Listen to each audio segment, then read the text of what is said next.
কে দিল রে লতার গাছে এত বড় কদম, কার ইশারায় মৌমাছিরা মৌচাকে দেয় মধু। কে দিল রে শিমুল গাছে নরম নরম তুলা, কার ইশারায় চৈত্র মাসে জমিনে বহে দোলা। কে দিল রে কাঁঠাল গাছে এত সুন্দর কাঁঠাল, কে দিল রে আমের গাছে এত সুন্দর আম।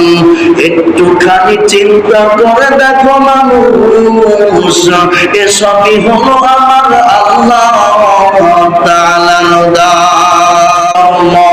নিয়াম মানুষে করিলা জয়,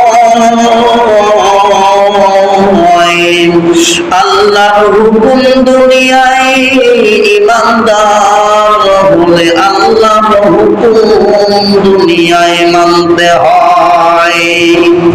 আজানের যখন সময় হয়ে যায়, আজানের যখন সময় হয়ে যায়, ইমানদার বসে থাকে না,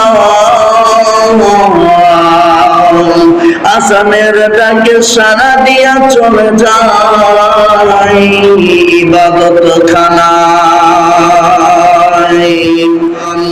সকলে কালেমা পড়ে।